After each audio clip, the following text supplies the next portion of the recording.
table, so many grades in one classroom. And then there's something else I could tell you too. You see the stove over in the corner?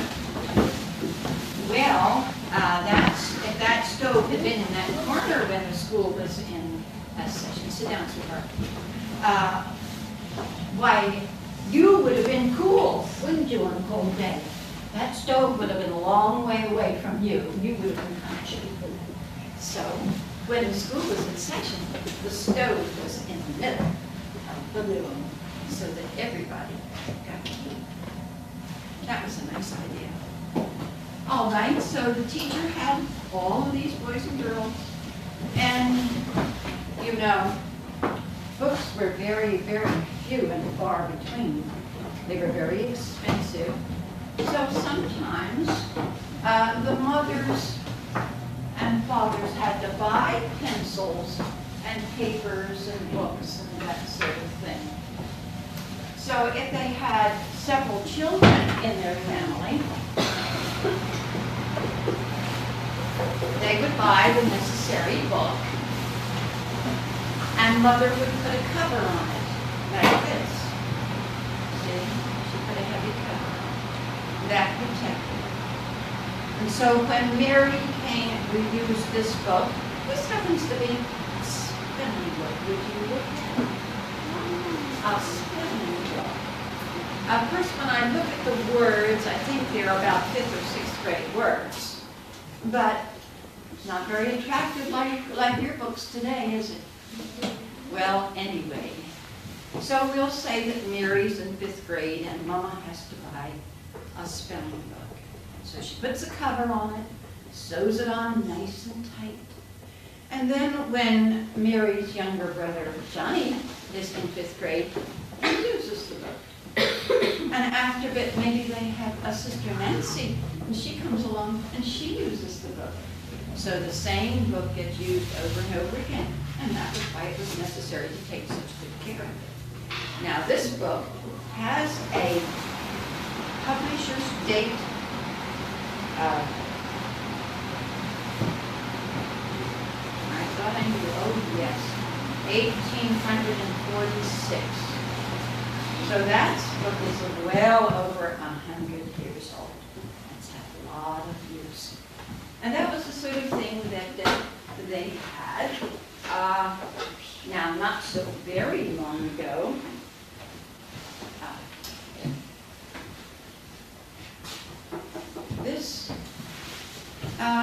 you have Scott Forsman, what American Book Company for your readings? Oh, we're using Gin.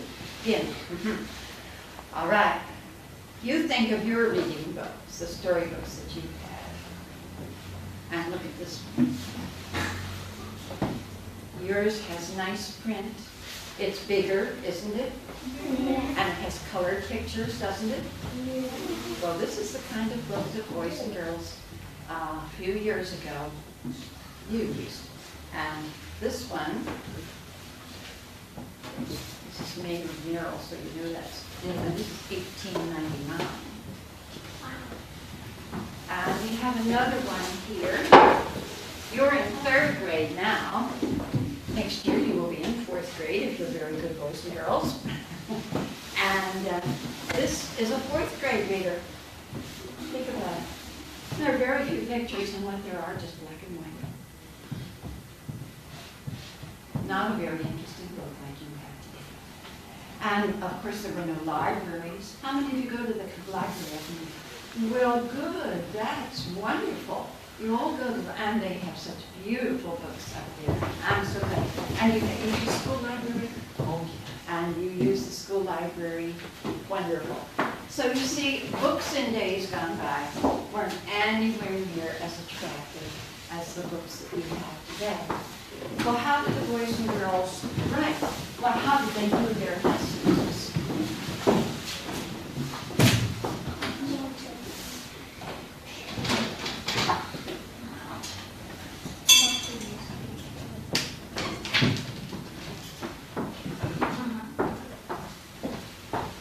When the school was opened, no doubt, those who were old enough to write with ink had something like this.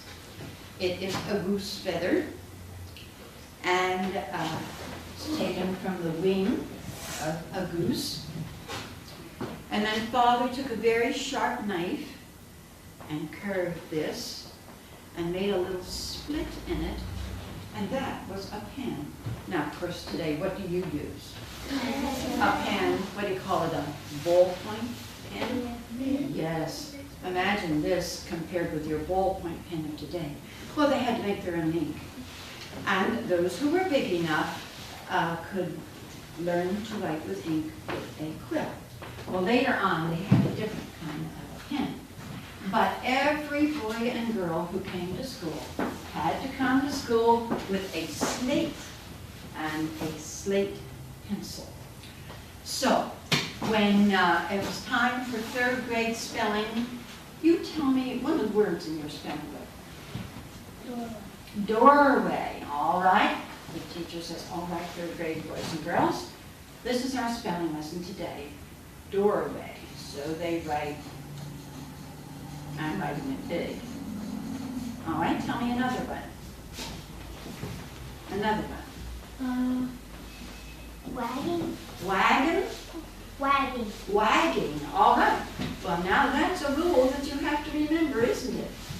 Single constant preceded by single vowel, you double the final consonant before adding ing. Have you learned that? Yeah. Well, anyway, it's W-A-G-G-I-N-G. I almost made a mistake. And so when all those words had been given out, maybe somebody over here in the 8th grade would come along and look at your slate, and they would say, you're just fine, they're all right. Or maybe you made a mistake on a word, and they'd say, oh, you better write that 5 times. Now, everybody had a sponge or a little piece of cloth, and so you see, you could quickly erase what you had done, and then you could write the word that you had misspelled, so that you would learn to spell it correctly the next time. And the same thing could be used for arithmetic. It could be used in many, many ways. And just as soon as you were finished with one lesson, you got rid of it and could do another lesson. So a slate and a slate pencil was a must. Now we'd like to show you this too. Do you have a globe in your classroom? Yeah, I Look at this one. That's what the boys and girls had that told them something about the world. I don't know. I can see South America here, but I don't see much about it. And over here on the other side is New Holland. New Holland. That was the name they gave Australia back in those days. Can you believe that? Here's China up here. Certainly doesn't tell you much like your globe today does. And then, when it was time for school to come to session, and when it was time to come in from recess and from lunch, this is what you heard. Teacher would walk out the front or out the back, ring the bell, and that's how you knew it was time to come in and have school. You have a question? What did they eat lunch at and play for recess? What did they eat lunch at and play for recess? I'm still not understanding your question. What did they eat lunch at and play outside for Oh, well, they played out in the yard, and they would eat their lunch right in here. On bad days, if it were a lovely warm spring day or fall day, I'm sure they could have a picnic out back, don't you? That would be nice. All right, now let's show you some of the things that we have collected in our school. It hasn't been a school since 1909. So it was the only school in the area for 97 years. And then a new school was built up on Poplar Avenue. You know where that old building is that's all boarded up? Well, that's where I went to school when I was a little girl. And then they added to it, now they've taken it away, and now here in Maple Shade we have Northport Landing and Ward Wilkins and Steinhauer and our high school. A lot of people have moved into Maple Shade since this school was in use. And so when the school was no longer in use, people lived here, There was a shoemaker who lived here. There was a man, he was a barber who lived here at one time. And then the time came when the people who lived here couldn't pay their taxes. And so they moved out, and the township got it, and the Maple Shade Historical Society took it over. And then we've been collecting things that people used in their homes, on their farms, in their shops, while this little school was in session. So, let's begin here. There was no central heat. People had fireplaces and stoves, so their bedrooms were cold. They had to have quilts. They made them themselves. Lots of times, they had sheep on their plantation. They would shear the sheep, wash the wool, spin it into thread, and then weave it into cloth. They had to do things for themselves. There were no malls, there were no hardware stores, there were no Acmes for people to go to. They had to take care of things for themselves. So this quilt was made up in northern Pennsylvania. You see, all the pieces are wool, and it's lined with wool. So it was a nice warm quilt. Now this quilt was made in squares, but each square has no pattern. And so it's called a crazy quilt. Each piece is a different shape. So it's a crazy quilt. Now this one's quite different, you see. This is made of small squares, and it very definitely has a pattern. They started with a little square and added two, and then put a piece here, and then put a piece here, and then put a piece here. That quilt has a name. What do you know that people lived in that was made like this?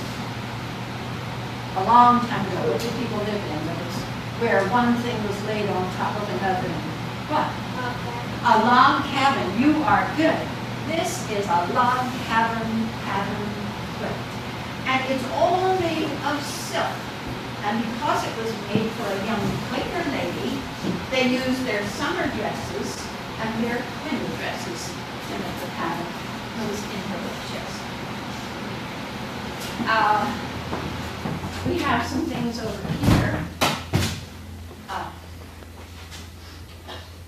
Now, of course, our very early people used candles. And then, when this was made, that was real handy. You see, you put coal oil here, something like you put in those round heaters that people have nowadays. You put coal oil in here, and this comes off. Ooh! Look what's in it. It's a centipede that has gotten itself down in there. Oh, for heaven. And then this comes off and has a wick in it, so that when you light the wick and turn it up, it makes a nice flame. And then you have a nice flame. That's called an oil lamp. Yeah, easy. He got himself in there and then I guess couldn't get out.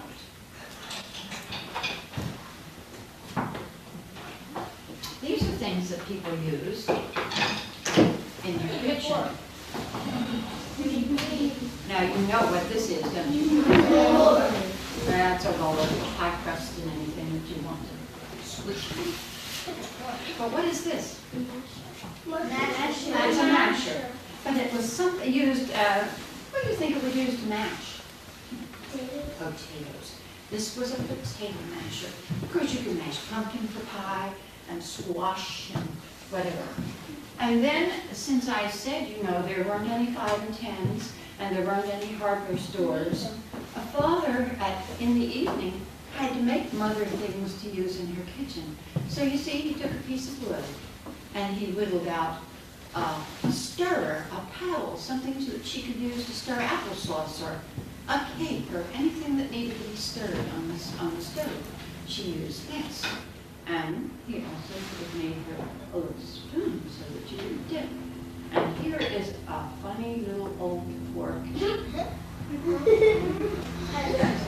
has a bone handle. So those are some of the things they used in instructions. And then they had various tools that they used in their shops because they had to make things for themselves. This is a plane, you know. You take a rough piece of board and smooth this over it, and it smooths it. There's a little blade in there that's sharp. That's a plane. And this also was helpful. This is another type of a plane for a smaller job. This has a special use. It's a knife, but it was used to open oysters and clams. And here is something ick. They had to make their own soup. They made it out of fat and lye, and it doesn't smell, but it is kind of icky to touch. But just imagine, you could go to the Acme and buy a cake of ivory soap or Lifebuoy or Coast. You had to make your own soup. And so everybody on the farm and plantation was pretty busy most of the time. And this is something that was used on a plantation. They had horses and cows and sheep and pigs and geese and chickens, because all of those things help them to have food and clothing. Now, what do you think this was? It didn't go like this, not like this. What? Was it things that used to go in horses' mouth? Right. Yes. In the springtime, when the corn just comes up and it's tender and green, it has to be cultivated. And the horse thought the corn was tender and green too. So this had to be put over the horse's nose so he wouldn't nibble at the corn as he was working in the field.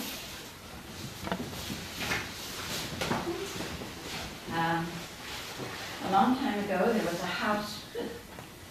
house back on North Fork Landing Road that was built in 1836. This is one of the cedar shingles that came from it. And when it was torn down a few years ago, it still had the original roof, which means cedar shingles are very good. All of these tools are handmade tools that were used in a blacksmith shop. And over here was an anvil that came from a blacksmith shop. Because, sit down people, because if you stand up, the person behind you can see. And here they had to put shoes on their own horses. Well, the time came when a man who was very good at putting shoes on horses just decided, I will do that. So he would build himself a little blacksmith shop. And everybody on the plantations brought their horses to him to be shod. And the same thing happened with a shoemaker. Somebody who was very good at making shoes would set up a little shop. And he would make shoes for everybody around in the neighborhood. They had to make their own nails. And here is a little handmade nail that was, they had to take the iron and heat it and shape it to make their own nails. And, I know you don't know what these are. What? That's a good guess, but it doesn't work. What is it? That's a fly swatter? The fly. But I don't know. Quite a few holes where he could escape. Oh, you heat it up and cook stuff on the top? You know, it does look something like a toaster that you would use in a fireplace. But that's not quite it. How about a fry pan? Well, now all those are pretty good guesses. But this is something you don't know anything about, because your mother has a vacuum cleaner. Oh, so what is it? Huh? It's a...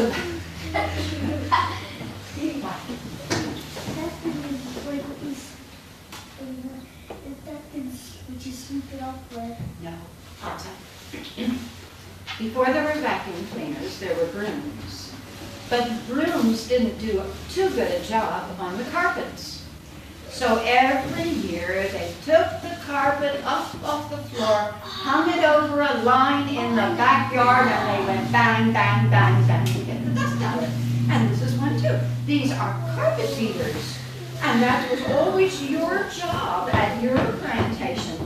You were sent out by mother. You go out and beat the carpet. And you know what? I can remember having to beat carpet, and I'm not that old. And my friends and I used to get together, and we would spread the carpet out over the line and put props on it, and we'd have a tent. Oh, we had a good time, even though we did have to work.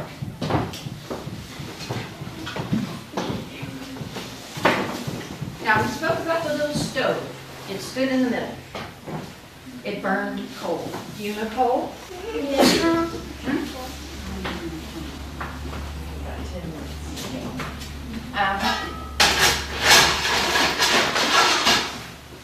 This is coal. Comes out of a mine, has to be dug, burns very nice and warm, kept the school probably very nice and warm. And of course, the coal goes in the top, it burns, comes out. Somebody had to be responsible for taking out the ashes.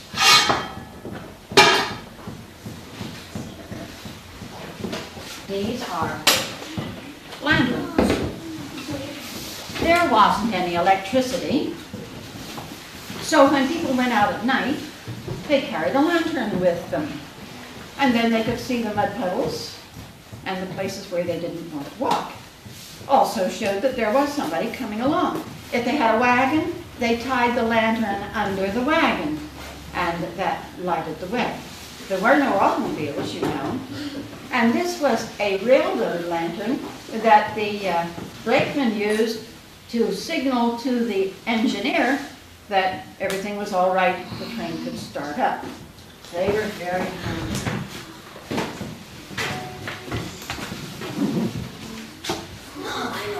What is that? It's like they got ice. Right. There wasn't any electricity. You remember I saying that? So you had an ice box that had a metal box inside of it.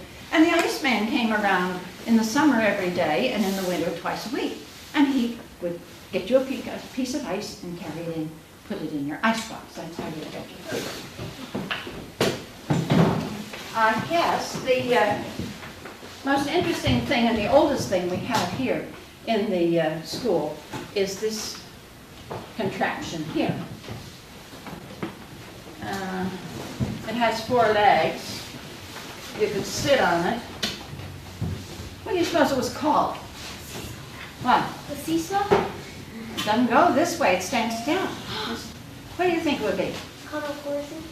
It's called a shaving horse. Because who wants to show us how it works? You do. All right, come on. How? Oh, well, I'll show you. Come on.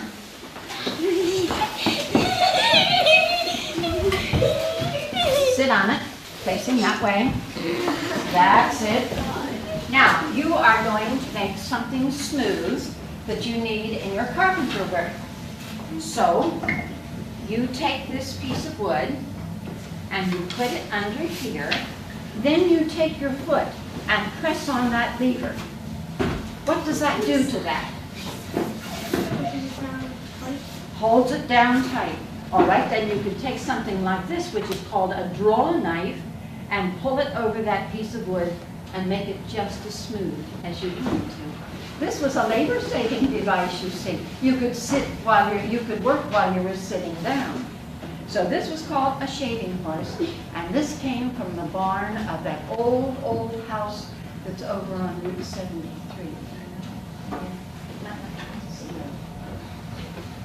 And if you wanted to make something round, like a leg for a table or a chair, you had a draw knife, something like this.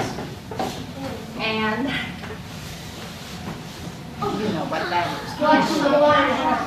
You wash the clothes, indeed you do. Your soap rests up here and you have a tub of water and you just go right at it. It wasn't an easy job like putting things in an electric washer or dryer today. Everybody had a lot of work to do in days gone by. And here were some, thank you very much. And here's some other of the tools that they could use in their carpenter shops as they made the things they needed. Now that, do you have any questions? Yes. How do you make the stove? That stove was here before I knew anything about it. It may always have been here, or it may have been brought here, but it's always been here as long as I've known that school. Yes. Yes, these are doorknobs. Now there's one that's made of china. Here's one that's made of wood. Here's another that's made of wood. And here's one that's made of glass. They came from that old house back on North Fort Landing Road where Pine Acres Nursing Home is. They tore the house down because it wasn't any good anymore. But they saved a lot of these unusual doorknobs. And we also have one of the locks on the door from that old house. That's all we have left besides the shingle. Anyone else? Yes. What's there? Beg pardon? What's there? What's there? Well, that goes outdoors.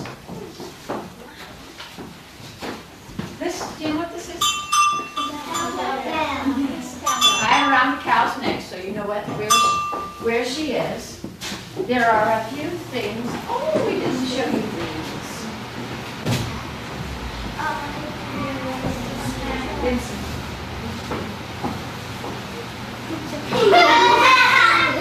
And when you got up in the morning, you had to get up extra early because each one of the little buttons had to be pulled through the buttonhole. And this was the hat a little boy wore, and this was the hat a little girl wore. You see, it was very convenient because in the summer it protected you from the sun, and in the winter it protected you from the rain or snow. Would anybody like to try one? I do. Oh, no.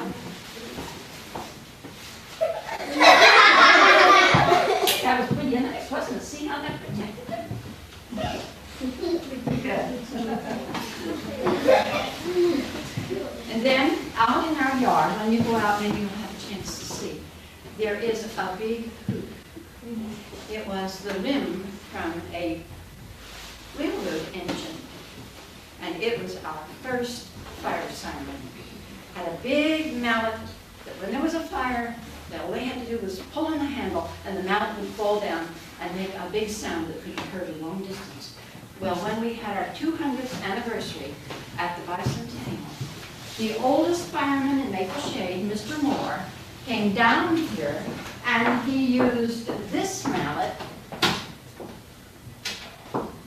to hit that rim. How many times do you suppose he did it? How many? Right. Oh, at the Bicentennial, he hit it 200 times. To celebrate. And so they gave the Historical Society the mallet we used. Now, any other questions?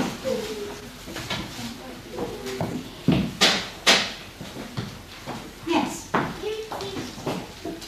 Well, there were a number of teachers here.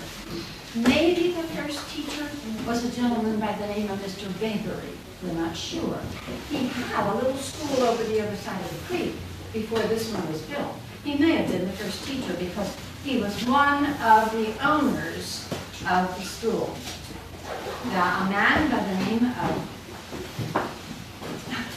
Burroughs gave the land and built the school, but he gave it to a group of men, and this Mr. Baybury, who had been a teacher, was one of them. And then there was a Miss Andrews and a Miss Gardner. She was the last teacher. And a Miss Lippincott, well, all of the names that we know in this area. Yes? What was that? This just goes up into the loft. I think it's the mouse for that. Where do you think it was? Where do you think it Outside? was? It certainly was. What? Yes, the lavatory was outside. It was a little building outside. And the winter room was cold to go out there. And that little room over there had the pump in it. So there was a pump inside. You could get water without going outside. And the pump didn't freeze up. But the lavatory was outside. When you had to go to the bathroom, that's where you had to go. Yes. What's that thing? What is what little thing? That was. Oh, you don't know what that is? Oh, yeah, you do know what that is. That's a dust hat. And I suppose suppose boys and girls in those days were just like boys and girls today. They liked to play tricks on each other, or maybe they really up and misbehaved. So the teacher would say, in the corner for you with the dice. So I guess everybody was pretty careful not to have to wear that very often. Yes? What's the door outside for? The other door? The other side? Well, I suppose it was just a convenience. You know, you could come and go through the storeroom and the pump and without coming into the main building. Yes? When did no one felt like teaching? When did no one felt like teaching anyone? Well, that has never been the case, fortunately. But school didn't last anywhere near as long as your school does, because the boys and girls were so busy at home helping. In the spring, they had to help with sowing the crops. In the fall, they had to help with the harvesting of the crops. And so maybe there would be school for a few months. What's the problem over here? Any other questions? Well, I see your bus. Yes? Was the school remodeled? No, not really. It has always had a plaster ceiling, and when we had to put up a new ceiling, it was very difficult to find somebody who knew how to put up plaster. The only thing, these two doors were solid, and they were cut out so that you could see the things there, and glass put in so you could see things were in the cupboard. Question over here? Was that man who teaches right there, that picture? That is Mr. Barlow. Now, while the school was still in session, a man by the name of Edith Cutler came to Maple Shade in 1906, bought up several farms, laid them out in building lots, and began to sell lots. Because you see, the trolley had come out from Philadelphia, and people could come out here from the city. And so people came from the city and bought lots and built their homes. Well, this is Mr. Arthur Cutler, the younger brother of the man who came first. And he was here in Maple Shade for more than 50 years. Then this Mr. Cutler came in 1906. In 1908, Mr. Barlow came. And he did the same thing. He bought up other farms, laid them out in building lots, sold the lots, and either had the people built their own homes, or he had their homes built for them. So all of Maple Heights, up on Chestnut and Cherry and Walnut, those are all places that Mr. Barlow had sold. Yes? Where would they put their coat? Maybe, well, over there you see there is a coat rack. Over there in the corner. There's a bar that you can hang your things on. And since there weren't very many who came to the school, there was room. Question? What? What are they for? Those ones up there? The cupboards? They're just little storage places. We put things around at Christmas time, and that's where we keep them.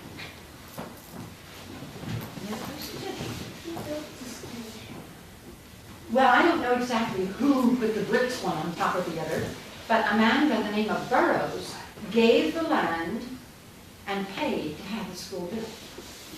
Because I think he had children that needed to go to school. He wanted them to have an education. So as I said, he turned the school and the property over to a large group of men who lived here in what is now Maple Shade and what is now Sophomore. Yes. Is that the table they used? No, that is a table that, you see, when people lived here, everything that had been here originally was taken out. And this is a table that someone gave us that we could just use, pretend it was a teacher's table. Yes?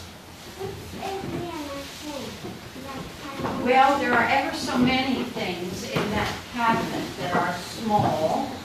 And there's, that's the sort of money that was used. That's how big it was. And there are some prayer books in there, and there's an old family Bible, and an old watch, and there's some pictures. Well, it wasn't too long after the school was built that people were able to buy a few things if they went to the city, and they had some money. Yes. How did they make the flag? How did they make the flags? I'm not sure. Yes. What? Well, it isn't there anymore, of course, because you see, we now have running water here. That was put in when folks lived here. They needed a bathroom inside. So back in that little room, there is a toilet and a wash basin. Couldn't take a bath. No bathtub, not room enough. Any other questions? Well, why don't you go out and look at the hoop? It's almost covered up with shrubbery, but you could look at that. Yes. How old was the school? How old was the school when it first was built? How old was the school when it first was built? When it was first built? Well, when it was first built, it was brand new. And then it got older like you. See, when you were born, you were just a little fellow. How old is it now? We talked about that. You remember we subtracted 12 from, 160 or 70 years old. Okay. Well, it's nice that you came. Hope you'll come back and see us again sometime. Thank you for having us. Thank you. I'm delighted. Bye-bye.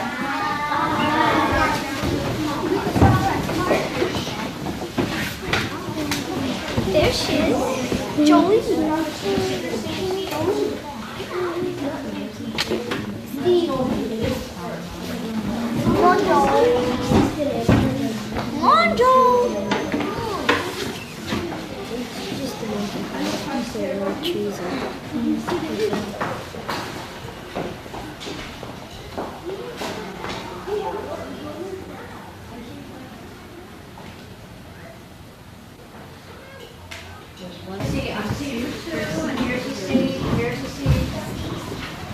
Was quite different from what Maple Shade is today.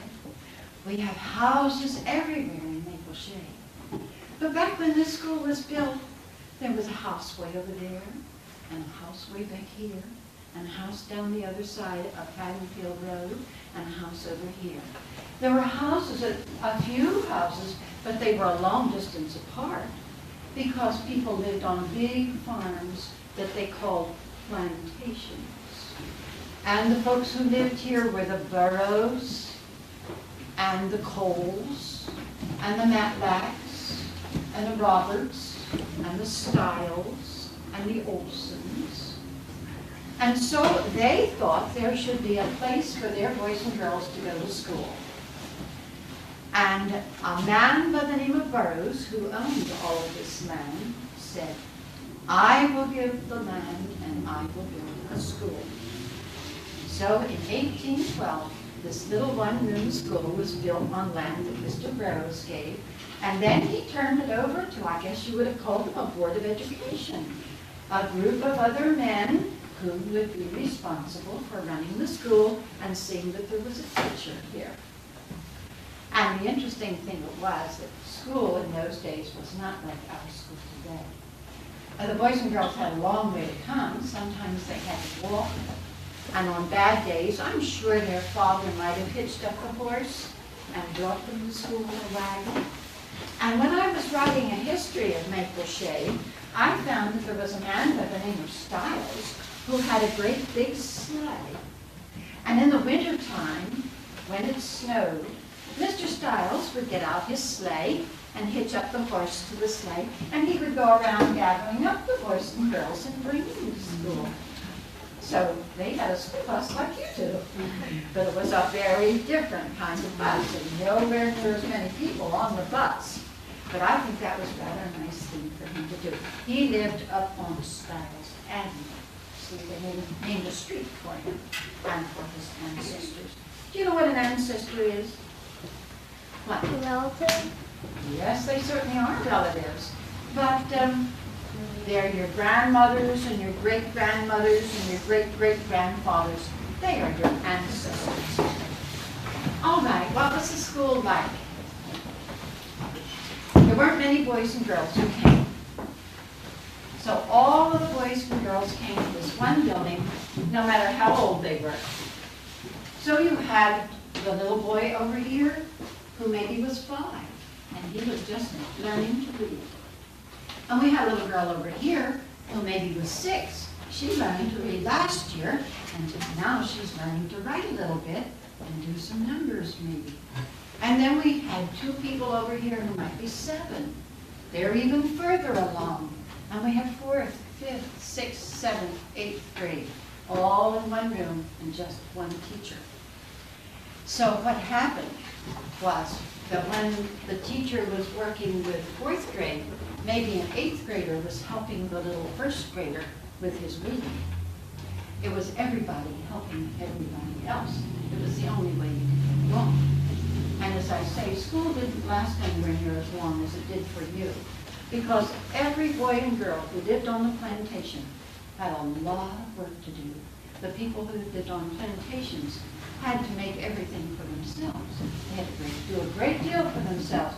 The only thing they bought was sugar and salt and things like that, and that was when they went to Philadelphia with their marked things from the plantation, the wheat and the corn, and maybe some wool and feathers that they could take and buy things in the big city.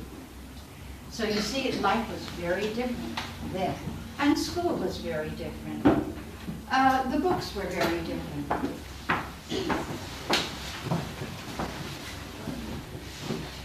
And very expensive.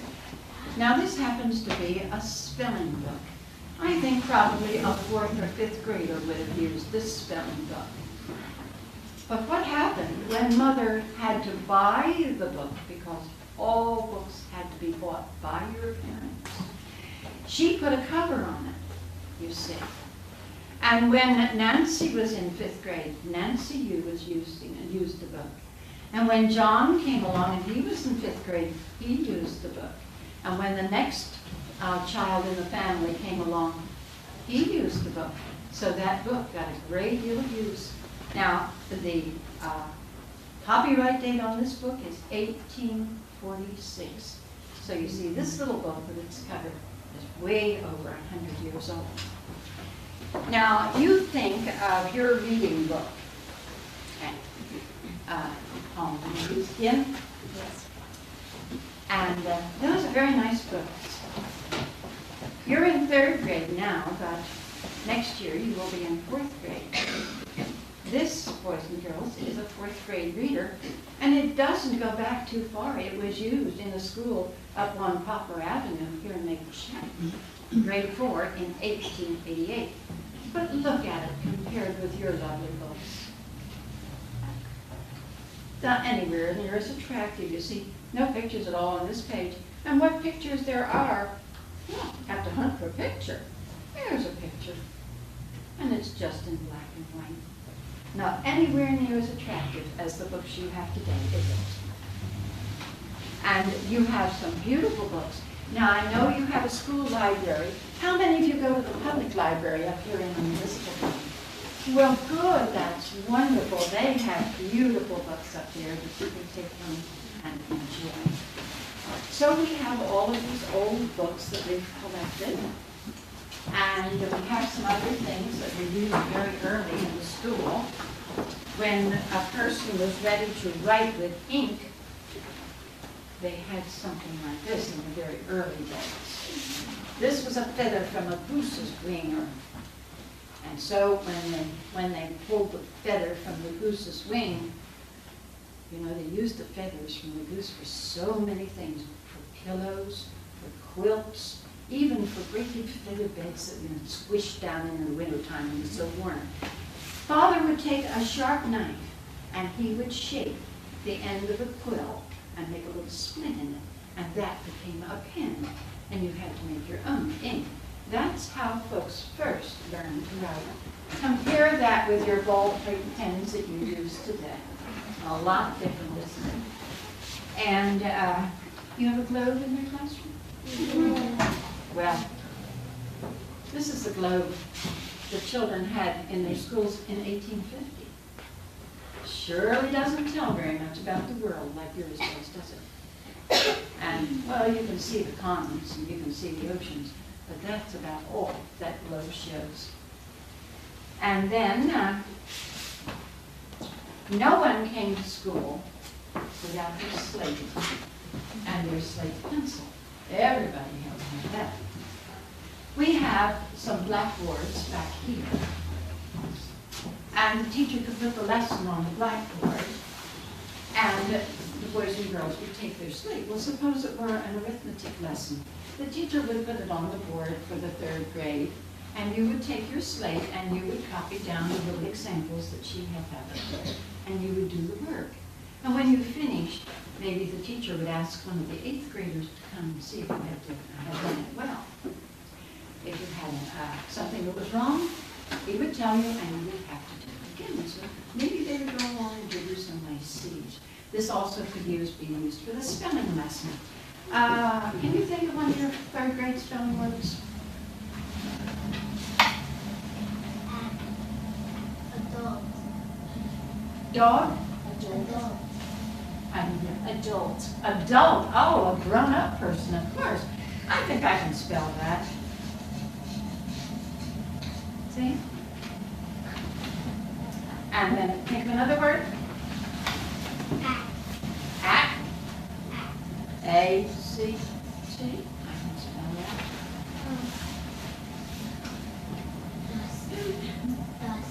Dust. D-U. That's what I found here yesterday when I came to clean up. Dust.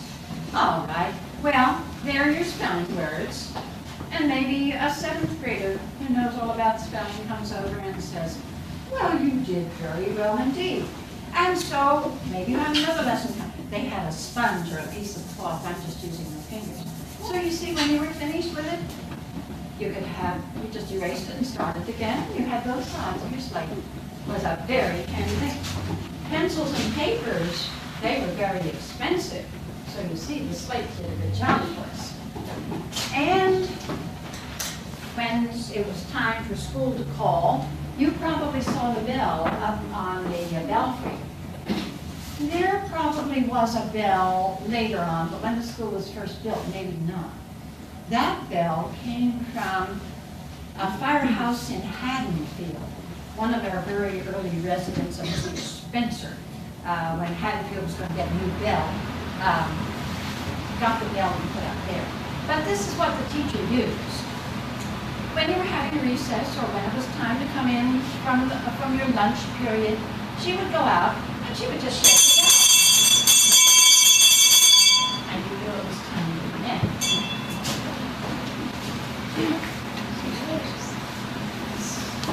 Well, that gives you some idea of what school was like in those days. These are not the original desks. These came from the school up on Poplar Avenue when that was no longer used. But the desks that the boys and girls had in those days probably were kind of like picnic benches. They had a bench and then they had a table in front of them.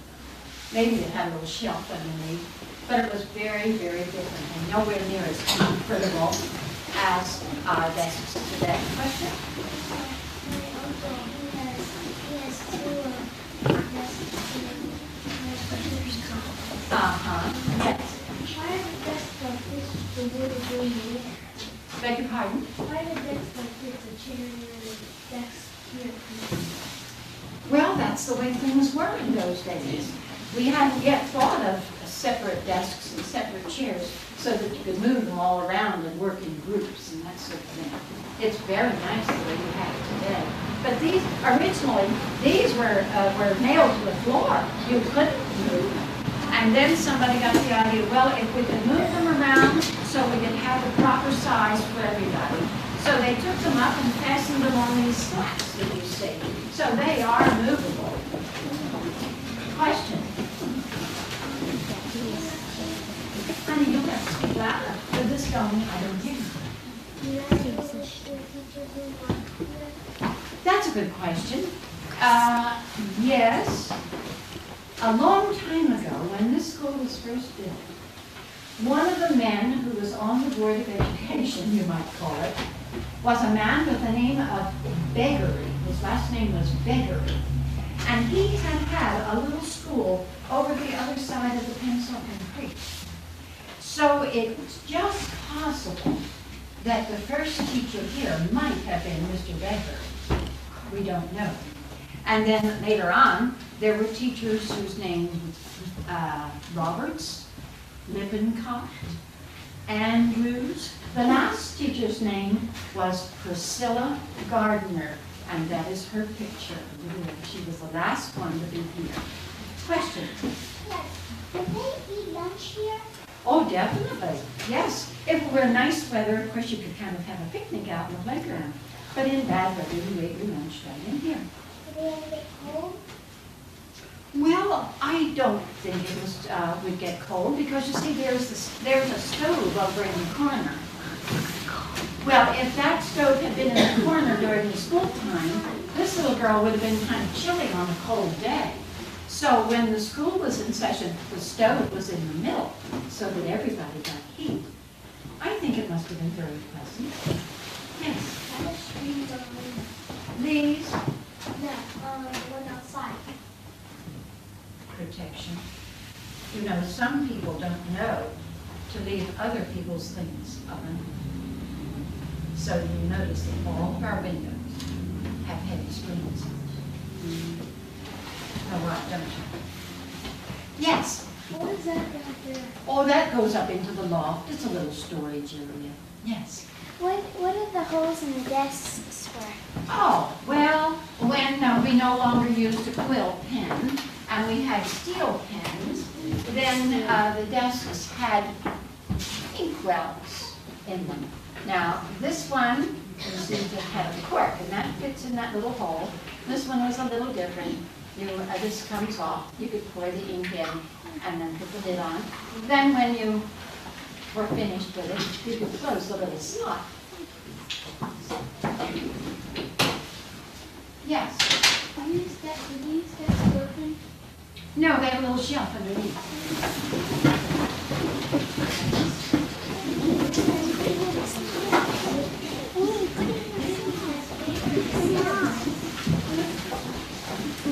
All right, now, what about the school today? Well, the last time it was used in 1909. It was the only school around for 97 years. And then people began to move to Maple Shade. We had trolleys come out from the city. And people who lived in the city thought it would be wonderful to live in the country. So they came out to Maple Shade and they bought little farms, or they bought a lot and they built themselves a house. And they had children, and there were more people coming, so this school wasn't big enough. They built a new school up on Poplar Avenue. And it wasn't long. They built the new school in 1909, and in 1913 they had to make an addition of 2 more rooms. That's how rapidly Maple Shade was growing. And the people that were responsible for that, there was a man by the name of Edith Cutler, and this is Mr. Arthur Cutler, his younger brother. They came from Philadelphia, bought farms, divided them up into building lots, and people came and bought them. These folks came in 1906, and then Mr. Barlow came in 1908, and he did the same thing. And that's why Maple Shade grew so rapidly, because it was a nice place, people enjoyed it, you could have nice gardens, and that sort of thing. That's why Maple Shade grew so rapidly. Yes? Oh, that's the Steinhauer School before the addition was made. Yes? Children in 8th grade and children in 1st grade, would they, when you're teaching the 8th, when you're teaching all the school, would the kindergartens know as much as the 8th grade?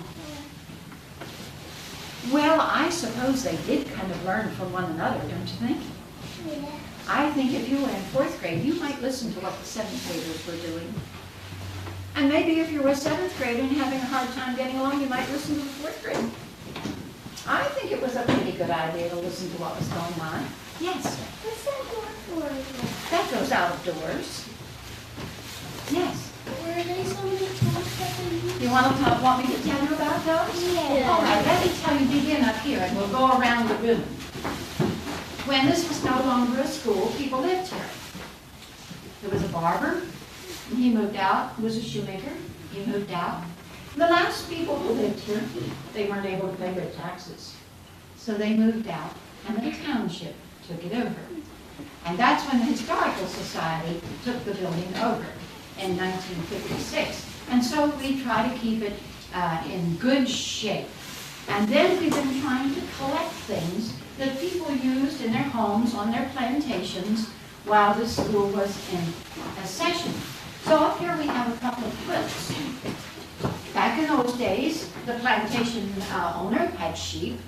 They sheared the sheep, they washed the wool, they spun it into thread, and they wove it into cloth. Well, this is a wool quilt. The piece is on the outside of wool, and it's lined with wool. So it was a nice warm quilt. There wasn't any central heat.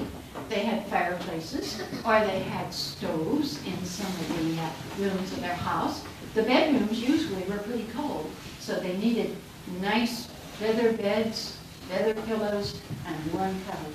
But I want you to look at this quilt. This piece is this shape, this piece is this shape, this piece is an odd shape. There's one that has a curve on it. Doesn't have any pattern to it, does it? You know what a quilt like that's called? Doesn't have any shape to it, doesn't make any sense. It's a crazy quilt. That's a crazy quilt with all those different shapes of pieces. Now this one you see is different. This is silk. This was made for a young Quaker lady who was going to get married, so it was in her coat chest. Her friends made it for her. They used their summer dresses, and then they used their winter dresses to make the material of this quilt, and it's lined with a nice cotton material. This pattern has a name too. If this is a crazy quilt, then this pattern has a name. What do you think of that long ago people lived in where they had to build it this way and, you know. As they do. What did they build to live in where they had to live in? Cabins. What kind of cabin? Log cabins. You've got it. This is a log cabin pattern quilt. You see what they did? They took one little square, then they added two more. Then they added two more. Then they added two more. Just the way they built their log cabins, one log on the other. So this is called a log cabin pattern quilt. Now, of course, the early people used their fireplaces for light. They used candles. And then along came the oil lamp. This had coal oil, like you put in those new heaters that people have, you know. And you fill this, has a wick, and you light that wick with a match or an ember from the fireplace. And you can turn it up or down. You can have a low light or a high light. And this globe comes off and has to be washed regularly. That was always a job for the girls on Saturday morning. Go around through the house, get all the lamp globes, and wash them. Yes? Do they have same lights back then? Oh, no. They had school during daylight, and there were no window shades. So you see, there really wasn't any need for light. And I doubt if there was any provision for light at all in that early school. It just depended on the daylight from outside. Yes? What's that writing on the picture in there? This. That is an old deed that nobody quite knows what piece of land was being traded. It tells about old deeds. Used to say, well, the line was measured from a walnut tree at such and such a place to a big stump in such another place. Well, how can you tell when the walnut tree and the stump are both gone? Where that piece of land was that was talked about in that deed. But it has some interesting names on it. Samuel Roberts, he was one of our early settlers. Jeremiah Matlack, who was the son of the first Matlack who came. And here's somebody over here, Samuel Bracey and Asa Matlack and Abel Roberts and Reuben Matlack. We've got something from Reuben Matlack's blacksmith shop. It came from, he had a blacksmith shop out where Maplewood Apartments is. You know where they build all those things where you store things? Well, that was the Matlack plantation originally. And so Reuben Matlack had a blacksmith shop there. And his son Asa even put his name on this. Anybody know what this is? What's that for? Do you know? It's for drilling. What do you drill? I mean, what? Holes. Holes. Yes, for fence posts. You could put it in the ground and twist it and make it for a fence post. We could show you what else we have back here. We sort of collect things, as I said. When people went out at night, there weren't any street lights, there wasn't any electricity, so you carried a lantern with you. It works the same as the oil lamp. The oil goes down in here, there's a wick in here. And you carried a lantern with you so you didn't walk in puddles or stumble over bumps in the street or road. And if you had a wagon, you tied the lantern under the wagon. And that lighted your way along the street because it was very dark at night. And of course the stove had to use coal. You know coal comes out of a mine deep in the ground, and you put it in this part of the stove. It burns very warm, and then the ashes go down and they have to be taken out and thrown away. And as we said, there wasn't any electricity, so Mother used this kind of an iron.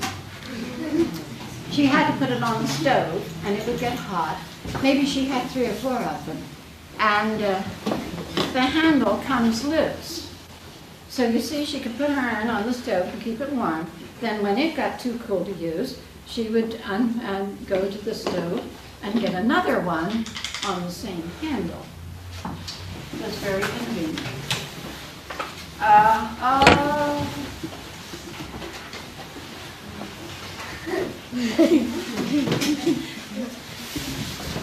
What did you say these were? Oh, you didn't say. What do you think they could have been used for? What? The thing on the head. Huh? The thing on the head. Ooh, that would give quite a whack, wouldn't it? What do you think? You know, that's what another class said. They said it looked as though maybe you could put a piece of bread on this and put it in over the fireplace and toast it. But that's not quite what use it had. That was the egg beater. A lot of eggs. I'll tell you. Back in the days when there wasn't any electricity, your mother did not have a vacuum cleaner. So every year you had to move all the furniture out of the living room into the dining room, take up the carpet, take it out in the backyard and hang it over the line. And then you went bang, bang, bang, bang to get the dust out of it. And that was always your job. And your job and your job. Mother would say, the carpet's on the line, you go beat it. And so these are carpet beaters. But you know what the kids used to do? When the carpet hung over the line, they could take some ropes and spread it out. And Mother would let you play under there and pretend it was a tent. It was kind of nice. Yes, question?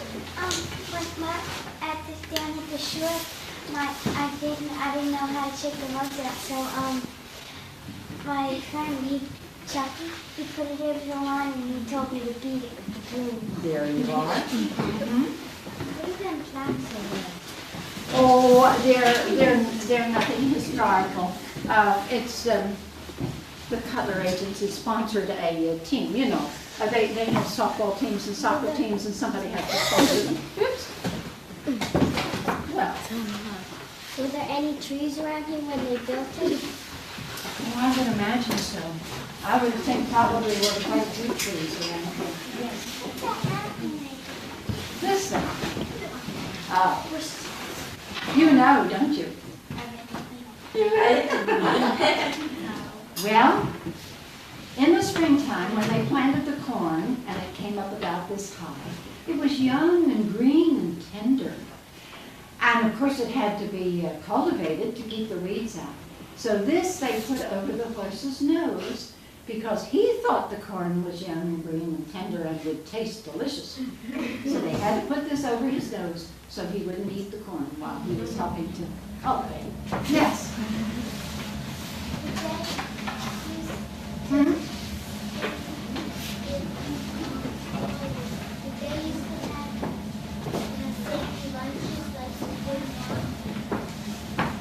Well, I imagine they probably didn't have any hot lunch unless maybe the teacher got so hard and had some soup. But they had to bring their lunch from home. Probably had sandwiches and fruit. Mother had made the bread, you see, and they had meat cured, and they would maybe have some fruit meat and other amazing cookies. Their lunch wouldn't be like we had in our cafeterias today. Well, those pictures are pictures of old places in Maple Shade. Some of them are still here, and some of them no longer exist. And years ago, we had little correspondence cards that had those pictures on. Yes. Did they have plates to eat on? I guess if they did, they'd have to bring them home. Yes. Yes, it's fairly old, but it's not a school clock. It is a railroad clock. Now, when the railroad stations were built after the railroad came through in the late 1860s, there were clocks put in the railroad stations. And that one was in one of the railroad stations along our line here. And the man who was the station master gave it to us. Yes. Well, I guess because we didn't have any other place to put. Yes.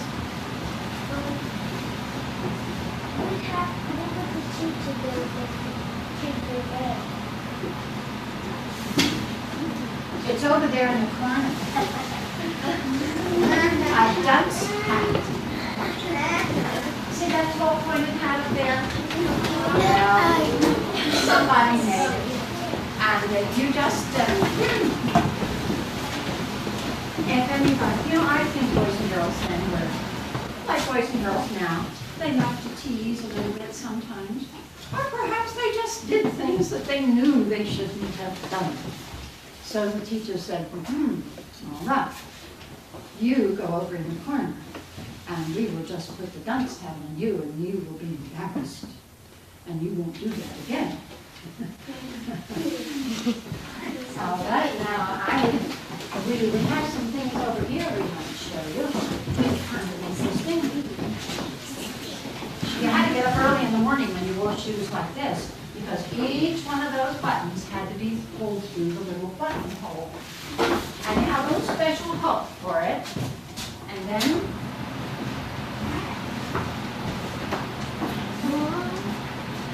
this was a hat the little boy might have worn in the summer. And this is a blonde little girl might have worn. Now, in the summer, it was made of cotton like this. But in the winter, it would be made of wool. And she would wear it. And in the summer, you see, it protected her from the sun. And in the winter, it protected her from the snow or the rain or the wind. Would somebody like to try this on?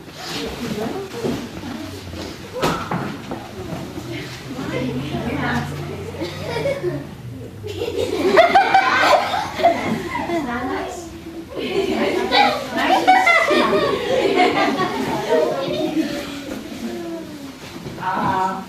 Any takers for this one?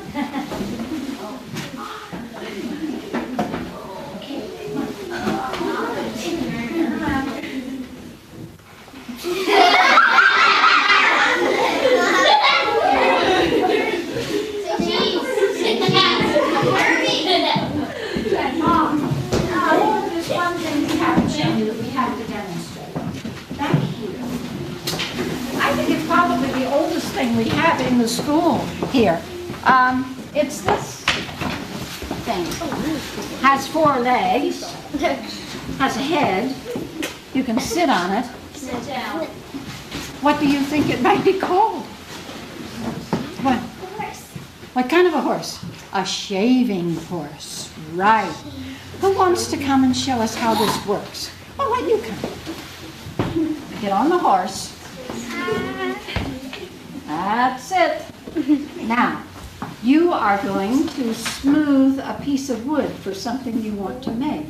So you take the piece of wood like this, and you put it here, like so, and you put your foot against that pedal down there. Push. What does that do? It pushes this down and holds it steady. Right. And then you see, you could take a draw knife and work at it, and you could get it just as smooth as you would like it. And the beauty of it was you could work sitting down. That was a shaving horse.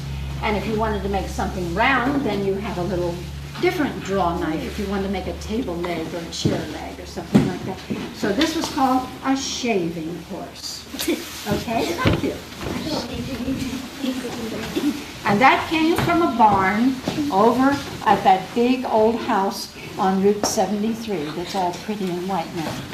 Question? What's that thing down there? This? I know. Sure. I know. What? You take the clothes and that's how you wash. You wash your clothes this way. You have a big wooden tub, and you fill it with water, and you put it in the tub like this, and your soap rests up here, and you go scrubbing away on your clothes. Then, of course, you have to rinse them and hang them outdoors. No electric washers, no electric dryers. Yes? What kind of clothes did they wear? Well, in the wintertime, they wore woolen clothes, the way we do. A lot of sweaters. And they had to make a lot of their own clothing. They knit their sweaters. In the summertime, I suppose they wore cotton Did they clothing. have a place to go buy them? Not too early, not when the school was first built. But as time went on and transportation improved into the cities, then the people on the plantations could take their winter wheat and some of their wool, maybe some of their feathers, maybe some of the nuts they had gathered. And when they first went to Philadelphia, they put their little boats over in either the South Branch or the North Branch of the Pennsauken. They went down the Pennsauken to the Delaware, and they either went down to Philadelphia to trade or they went up to Burlington. Well, then they began to make roads to Philadelphia, and a stagecoach went by here. And then in the late 1860s, the train came, and in early 1900s, the trolley. So you see, as transportation improved, they could buy more and more in the city. What's that thing, that one thing with the hand in it? Down here. This? No, over here. This? Yeah. Over there. Near Come show me, dear. right here. Watch the wire. There. This? Yeah. Oh, well, these were all tools that the man could use in his carpenter shop. I'll show you one over here and show you how it works.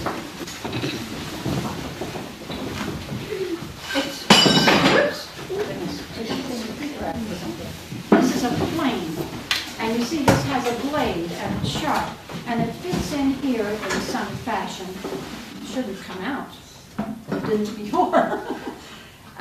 And then you push this over the piece of wood, and it smooths. Here's one. And this, you see, even has a handle to help you. You can smooth the wood. And if you had a small job, then you have a small one. You see the little blade comes through here. They had to make their own soap. Whenever they cooked anything, they strained out the fat and kept the fat. And then they burned ashes to make lye and let water run through ashes. And so the combination, I don't know how they did it.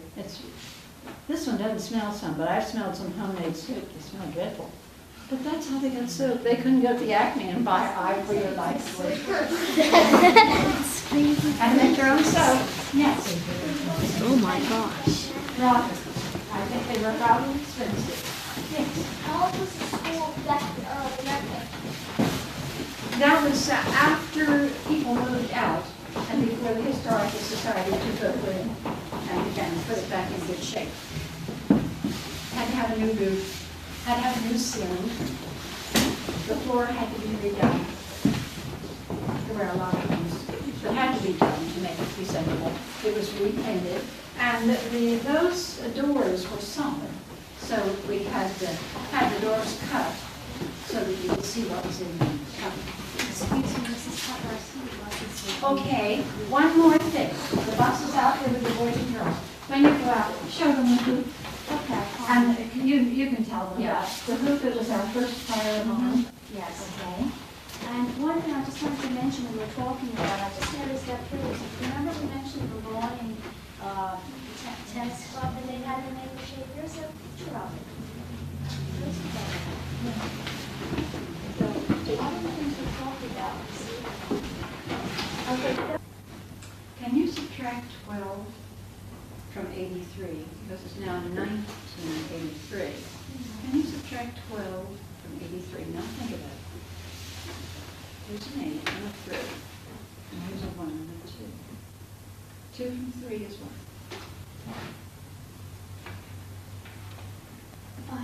2 from 2. If you take 1 away from 3, 1 away from 3, 3.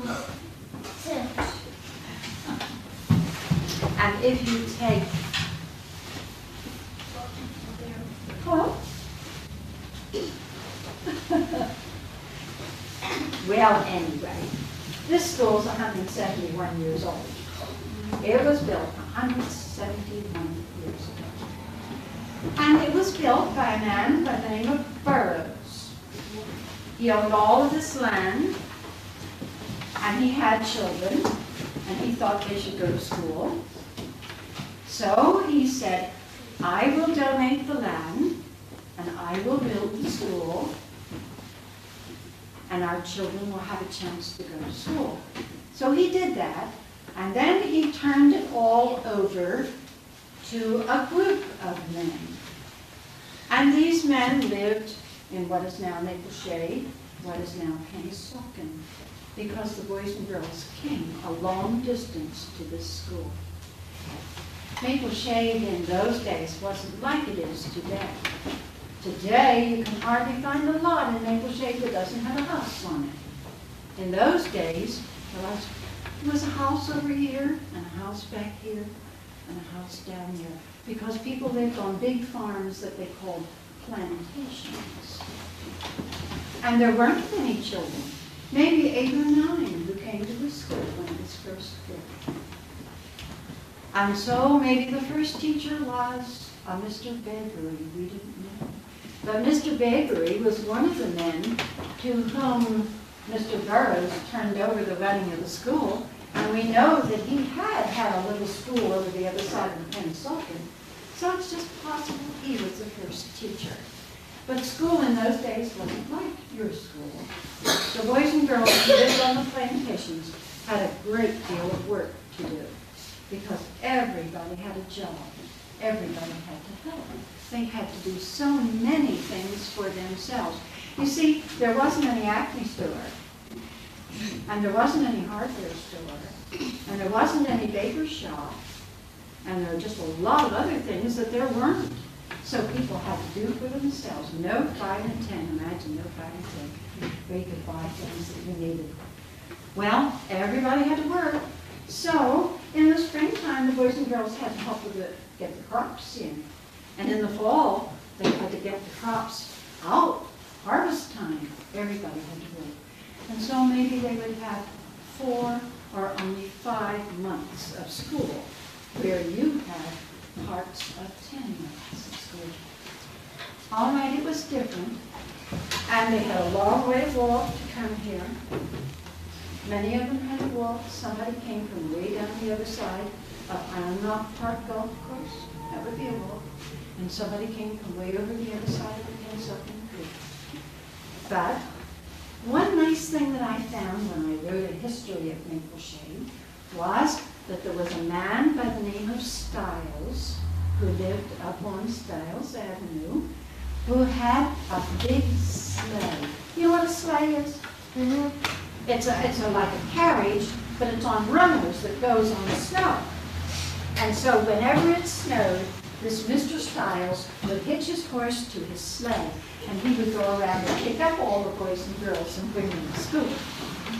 That was a nice thing for him to do. And I think the boys and girls liked to do it. So I guess maybe that was the first school bus, wasn't it? But it only ran on snowy days. Well, what was school like? Very different. These are desks that came from the school up on Poplar Avenue, and that's no longer used.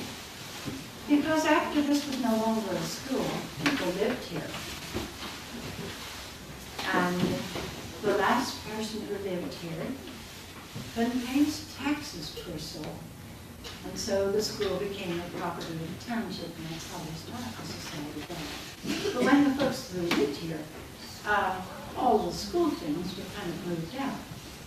But probably, when the school was first started, it was something like a picnic table and bench. You had a bench to sit on, and then you had a table in front of you, and that was it. Not anything like we have today. And if there were 9 or 10 children, then maybe there was a little person over here who was just 5 and just beginning to learn to read. Had to learn his alphabet first. And then somebody over here who was in 2nd grade, they had learned their alphabet, and maybe they could do some easy reading. And maybe over here, there were 8th graders who could do algebra and all sorts of interesting things. But only one teacher. So it was everybody helped everybody else. The big boys and girls helped the little boys and girls with their lessons. Now, whenever anybody came to school, they never came without their slate and their slate pencils.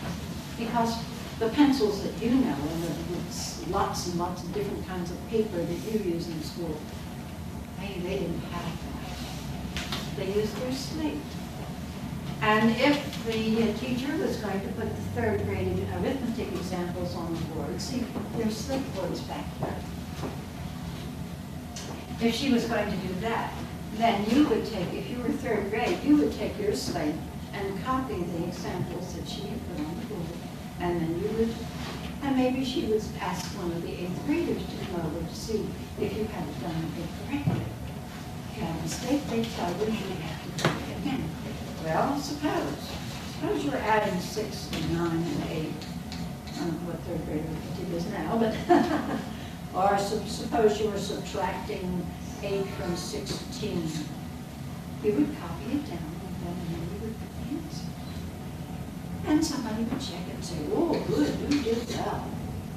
And when you knew that you had done it, you could take a little piece of sponge or cloth and just erase it.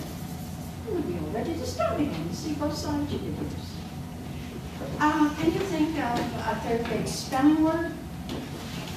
Spelling word you have in your class? Felt? Oh, I can spell that. F-E-L-T. Think of another one? Lifted. L-I-F-T-E-D. Is that right? Yes. Well, somebody dictated the spelling words, and then somebody from over on the other side came to see if you did it right. And then, when you were finished, you could just get rid of it. Slates were very handy. And when a person was first ready to write the name, that is a feather from a goose's wing. And Father would take a very sharp knife and shape the tip of the quill. And then he would split it here. You made your own ink. And then you could write with this. This is very different from the ballpoint pens you have, isn't it? Yes, I should say so. A lot more trouble. You have a globe in your classroom? Yeah. You do? Well, this is the globe that was used over at the Chester Brick School for years. Certainly doesn't tell you much, does it? I found something interesting on this today. I looked at Australia when this was made. It was called New Holland. I know this is about. Okay, well, what else do we have? When the Historical Society took over the building and sort of painted it and fixed the roof and the ceiling and so forth, we began to collect things in the little school that people had used while the school was in use. And so we have two of these. That is an oil lamp. People used to depend on their fireplaces for light or candles. And then along came coal oil. You put it in here. See, this opens up. And then there's a little wick that you can turn up and down to make the light. And so there was a lamp in each of the rooms in the house. And it was the little girl's job every Saturday morning to go around and collect all these lampshades and wash them. That was her job. And then, oh, you know what this is. The rolling thing. Flatten all sorts of things. But how about this? What do you think? Like pound on something. You said pound on something. What do you mean something? Potato? Of course. This is a potato masher. Of course, you could mash pumpkin for pie, couldn't you? You could mash squash. You could mash all sorts of things. But originally, it was made out of a piece of wood for a potato masher. Somebody probably had to make that. And then, because you couldn't go to the hardware store in the 5 and 10 to buy kitchen things, maybe Father took a piece of wood, and while he was sitting by the fire in the evening, he would take a knife and shape this into a paddle, a stirrer. You could stir applesauce. You could stir what? Soup. Soup. Yeah. You could make a cake by beating. That was a very handy thing. And then you see, you also could carve yourself a spoon that could be used in many ways. And here is an old fork. Certainly our folks don't look like that today, do they? A tiny little old-fashioned fork with a bone handle. Well, books were something else. Books were very expensive. Mother and Father had to buy them. So whenever they bought a book, Mother was very careful to take good care of it, and she said, you take good care of it too. She put a cover on it. See, a nice white cover. And I guess this is probably a 5th grade spelling book. And maybe Nancy used it. And then when her younger brother came along, he used it. When their little sister came along, she used it. Because books had to last a long, long time. This one has a copyright date of 1846. It's real old, more than 100 years old. Now you're in 3rd grade. Next year you will be in 4th grade. You think about your reading book that you have now. You have again, pretty pictures, a nice binding, nice pages, nice print. Well, look at this 4th grade reading book. Not a bit pretty, is it? Not very attractive. Very few pictures. And what pictures there are? Well, where is one? I told you there weren't many pictures.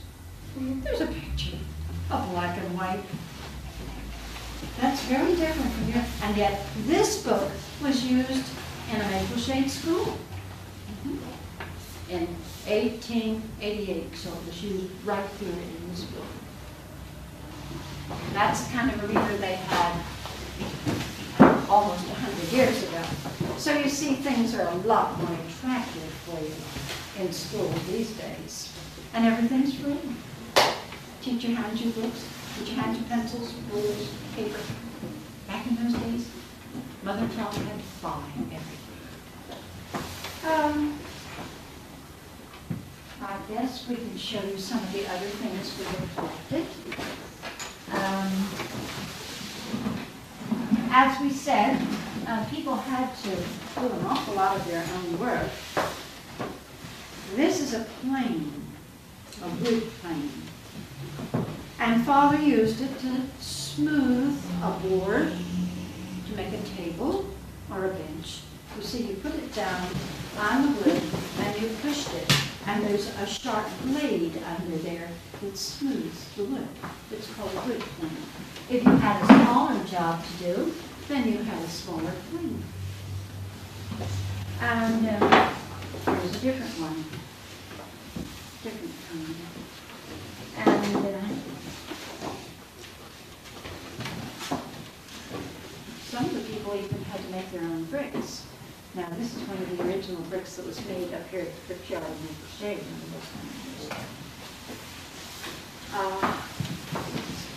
Oh, they made their own soap.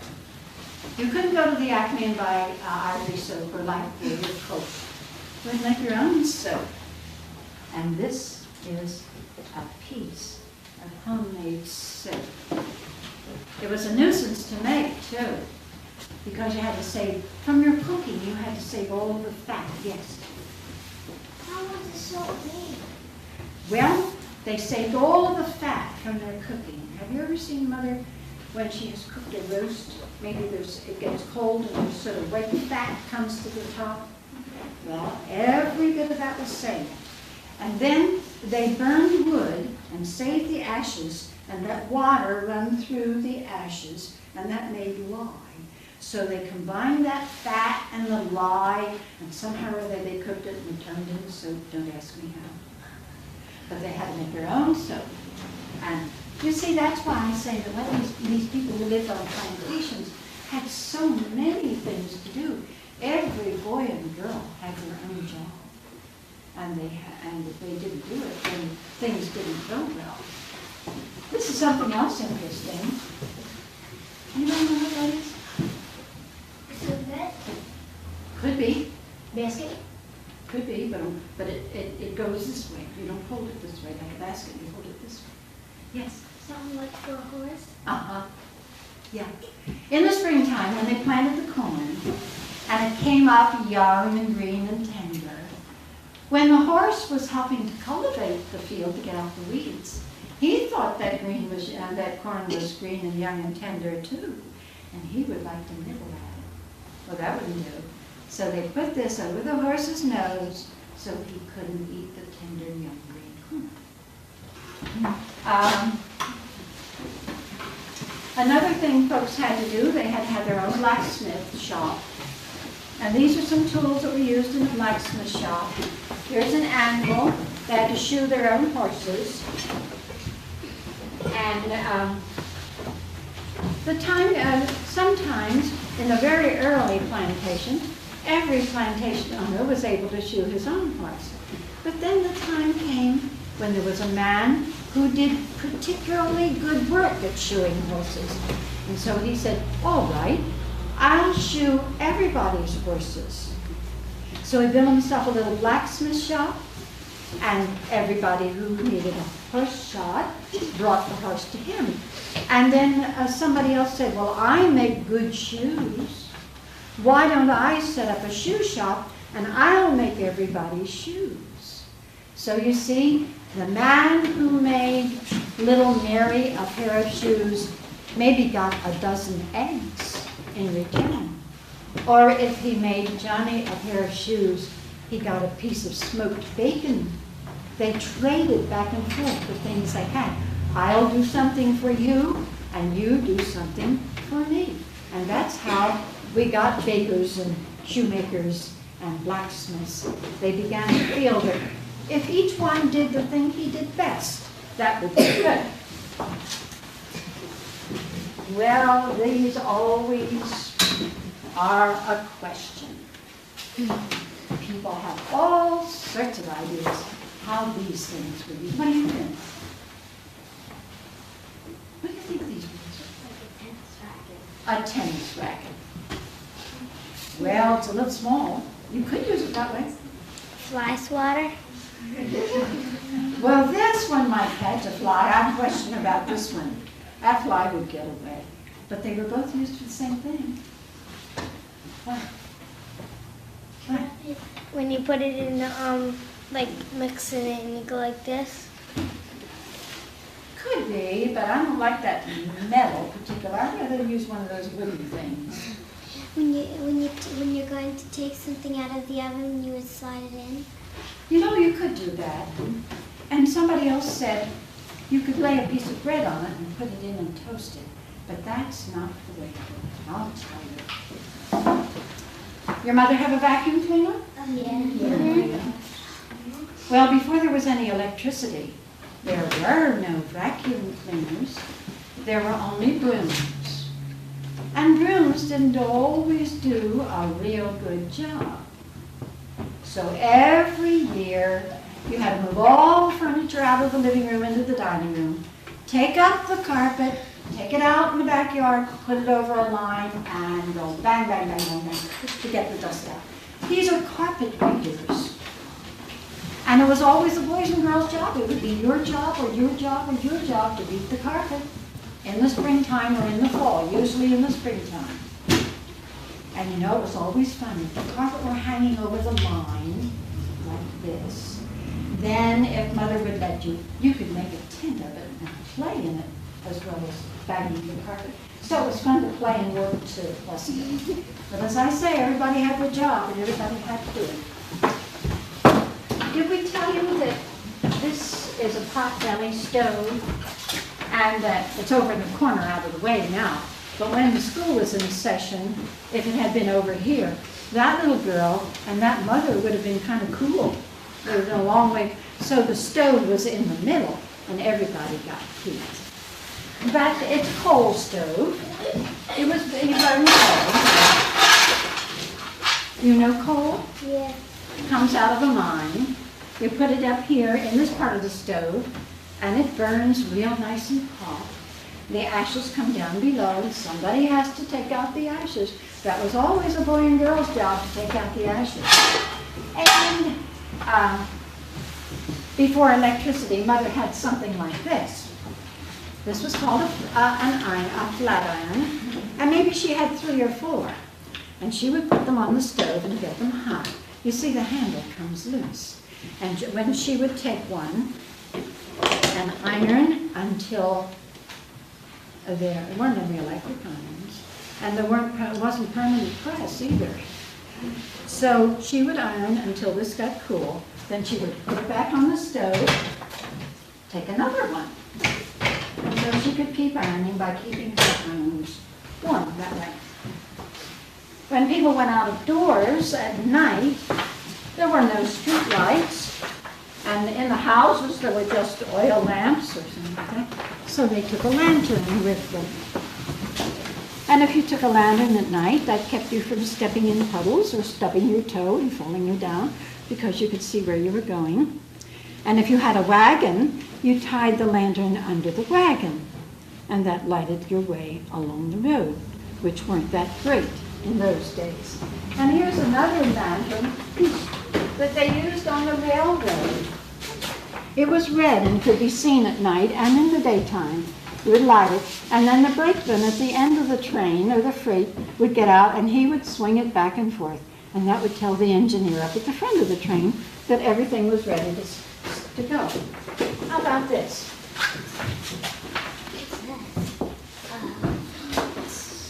You know what this is? Pick up large pieces of rockers. Oh, I thought you had it.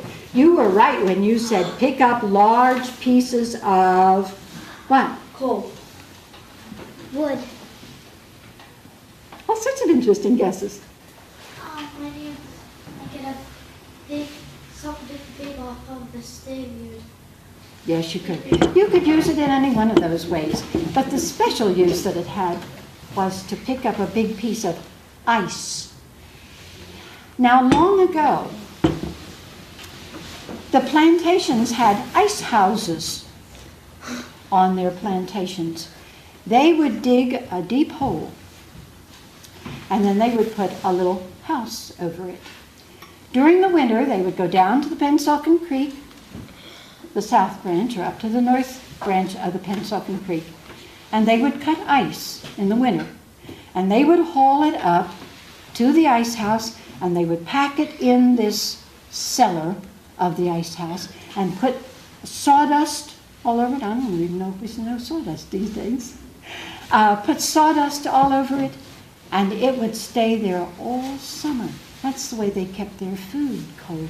They didn't have refrigerators or ice boxes, or they had to think of a way to preserve their food.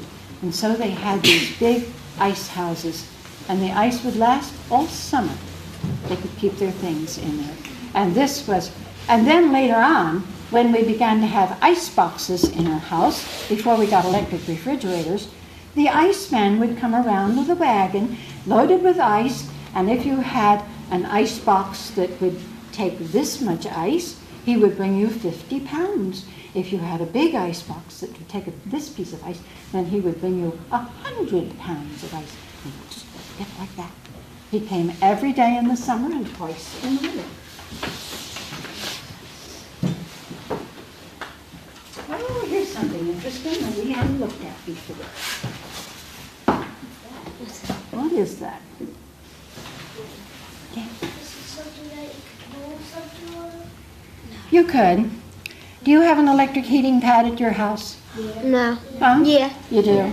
Yeah. Or a hot water bottle? Mm-hmm. Well, this was the first original electric heating pad or hot water bottle. You know what you did with it? It's a piece of soapstone. Very, very heavy. Anybody want to try it? You do? Are you ready? It's heavy. Don't drop it on your toe. Isn't that heavy?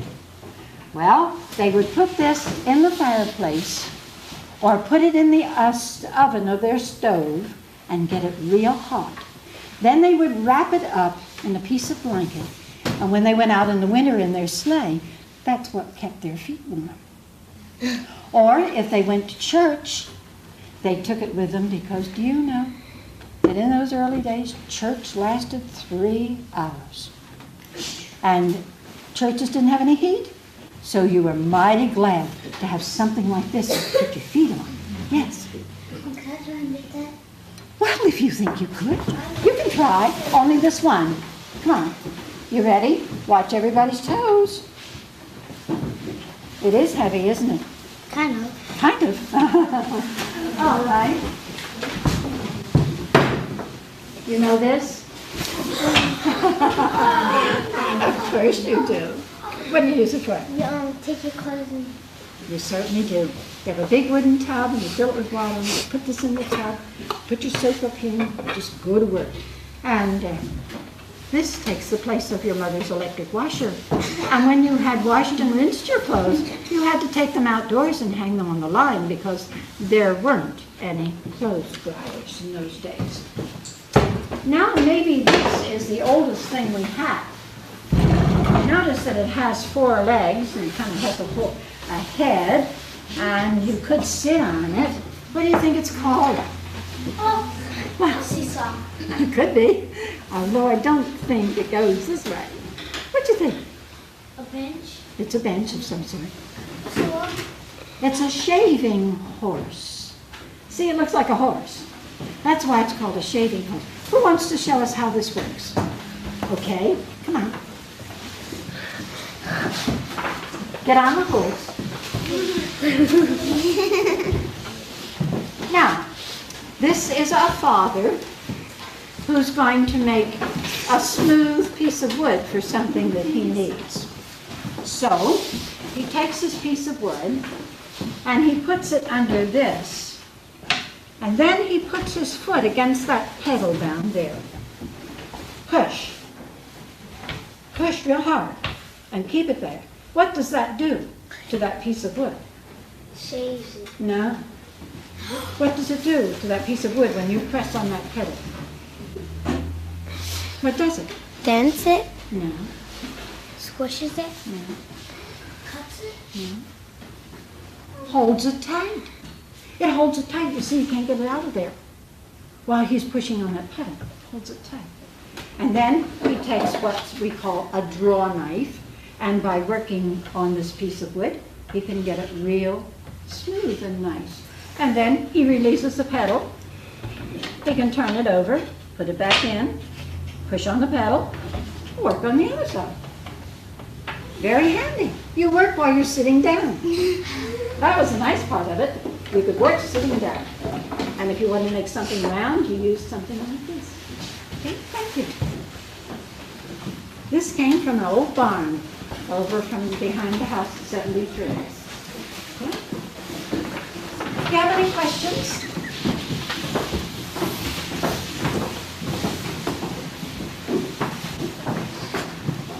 Yeah, maybe you should show some of the wear shoes like that. You had to get up earlier in the morning because each one of these little buttons had to be pushed through the buttonhole. But you had a little hook that they would do.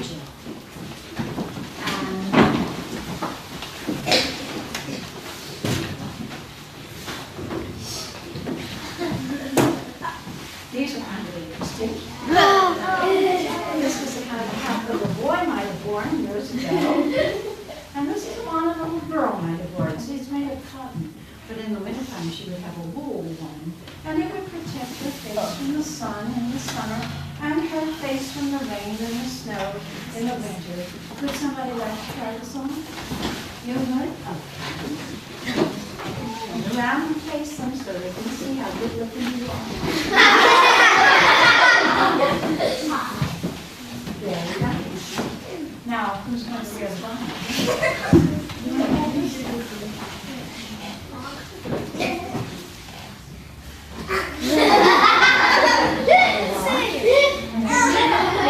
Pull back together. How nice and snug you are. Any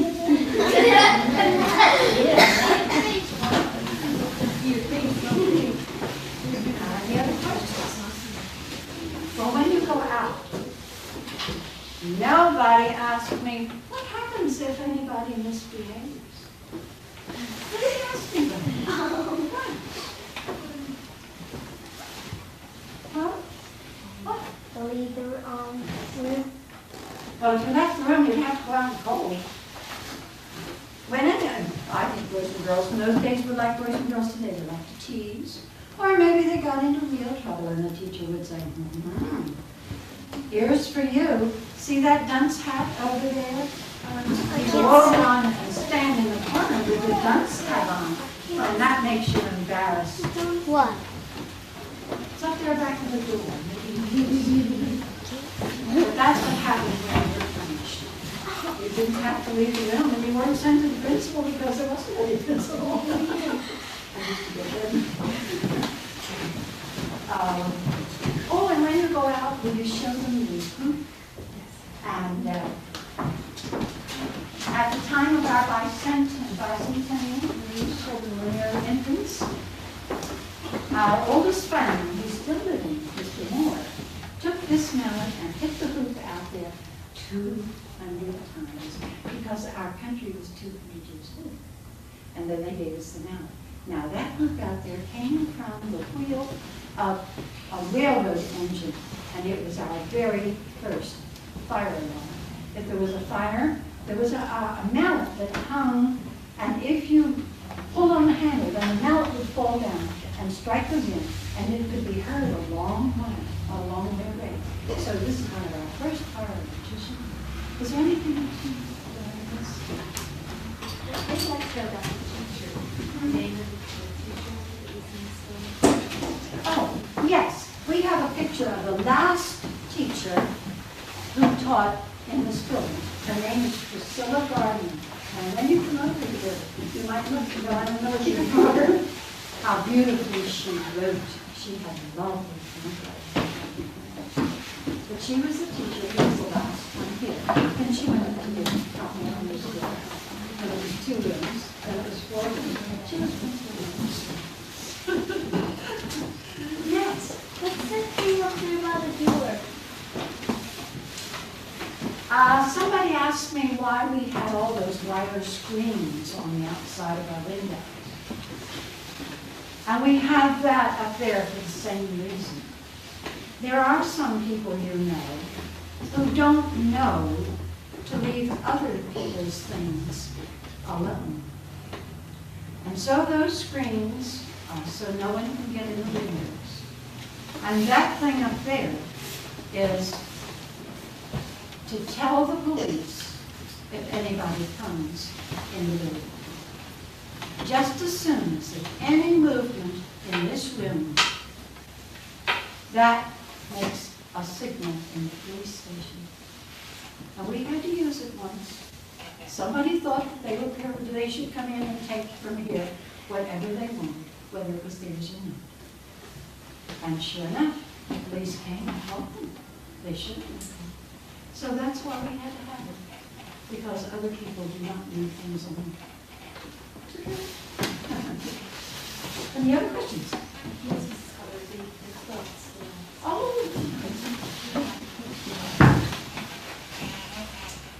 These passes,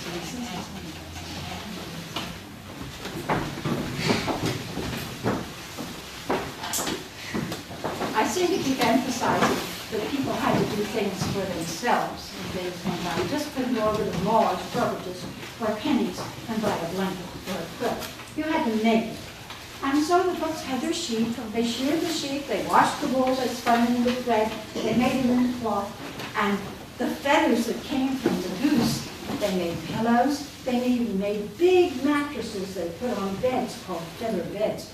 Oh, were they lovely and warm in the wintertime.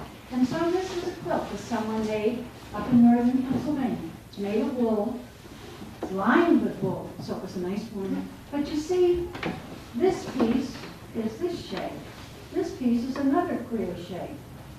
This piece is odd too. And here's one that's a triangle. Doesn't seem to have any pattern. And so it's called a crazy quilt. That's the name, a crazy quilt. Now this one's quite different. This was made for a young Quaker girl. And she was going to get married, so it was in her coat chest. Her friends made it for her out of their silk dresses. Now these were their summer dresses, and these were their winter dresses. But this has a pattern, as you can see. They took a little square and they added two. And then they added two, and they added two, and they kept on until they had a big square. What did people live in years ago that they built where they laid one thing on top of another? Kind of house. Log cabin? A log cabin, right. They laid a log, and then they laid a log, and then they laid another one over here, and they laid, well, so what's this called? Huh? What pattern? A log quilt? Log cabin pattern quilt. That's right. And it's lined with a little piece of log cabin. So this is a crazy quilt. This is a log cabin pattern silk quilt that you only use on your very best day. Yes. What are they? Oh, these are, when the school was no longer used, because it wasn't big enough, it was because two brothers by the name of Cutler came here and bought up farms, divided them into building lots, and built houses. And people came from the city and lived in them, and they had too many children to come in here, to fit in here. So they had to build a two-room school up on Poplar Avenue. Well, this was in 1906. In 1908, a man by the name of Barlow came, and he bought other farms and divided up. So you see, people were coming from Philadelphia. They wanted to live in the country and have a garden. And they moved out to Maple Shade, and that's why in 1909 they built 2 rooms, and in 1913 they added 2 more rooms. And you know what our schools are like now. We have 2 lower grade elementary schools, we have Steinhauer School, and we have our own high school. So that tells you how Maple Shade has grown. Because in 1909 this school was big enough. And in 1983, we have all of these schools for the boys and girls who live in our town. How did you get the trophy? Oh, they were just donated to us. This was, they had them up in the Cutler Company office, and they didn't know what else to do with them, so they gave them to us. This is one with a couple of things. These? Oh, well, during the bicentennial, people wore things around their necks that represented the bicentennial, 200 years, and so we made a collection of them. Here's a red, white, and blue one. Here's an eagle. Here's a Liberty Bell. And this one has an eagle on it. We just thought it would be nice to use. Yes. Were you ever a teacher here? No, but I was a teacher and a principal of the Moose Plantation. Yes. Who was the first teacher up here? I couldn't be positive. I'm only guessing, and then I'd say it might have been a man named Mr. Beggery. Mr. Beggery. He was one of the board, and he had a little school over the other side of the Pennsylvania Creek. He was a teacher, so it's just possible that he might have been a teacher. We don't know what proving. Yes. How would they use the saw there? The saw, well, that's just a crosscut saw. It works better if you have two people. But this is used for trimming small branches. See, you could use it yourself, but it's better if you have two people. And see, you can adjust the tension here. I guess we just about told you. Oh, you asked about this. Well, you see, these are the blueprints of the subdivisions. Now, this one happens to be the Martin tract. This you should see, because here is North Landing Road, no, Mill Road. Here is Cutler Avenue, so your school is right here. And here's Buttonwood Avenue, Alexander Avenue, here's Center Street. This is Fork Landing Road that comes along here, you see. And here's Martin Avenue that goes out to Coles Avenue. So this shows exactly where your school is. And these were divided out into building lots, and people could buy these. Yes? Is Walnut Avenue on there? No, because Walnut Avenue, you see, if this is Fork Landing Road, then Walnut Avenue would be way over here. Because, you see, Mill Road would go out to Fellowship Road, and Walnut Avenue would be like that. Yes? I knew Cutler Avenue. Do you? Well, good. Yes. This? What? Show me. This. Oh. You don't know what that is? It's a bottle. That's to take the cork out of the bottle. You know, you screw it in the cork. But most bottles have plastic loose nowadays.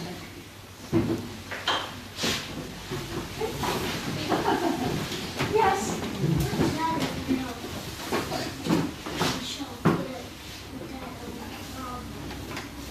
With the knob on it. Oh, those are doorknobs.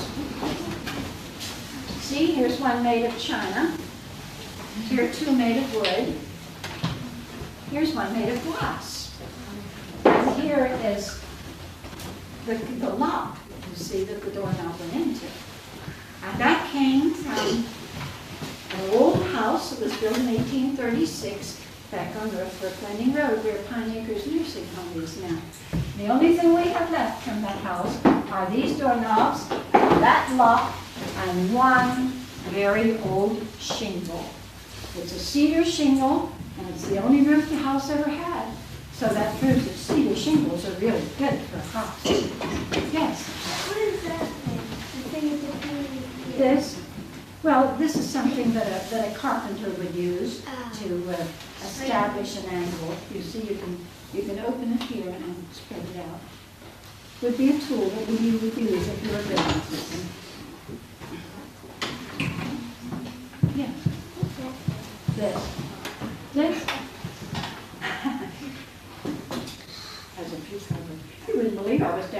cleaning yesterday, would you? This is a mole trap. You've seen through your lawn little ridges of earth where the mole has been. Well, a lot of people don't like them in their lawn.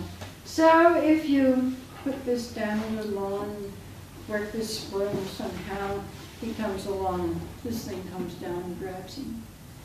No more mole. It's a mole trap.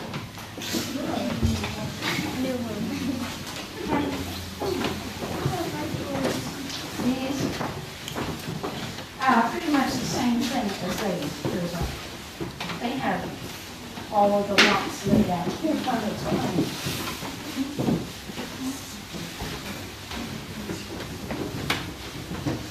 This is, if you look at this way, this is the Pennsauken tree. This is the Park Estates. And here's Coles Avenue, and here's the other area. We just inherited them from the real estate offices. I have one dinner. Do you? Good. Yes. What's this thing? What's that?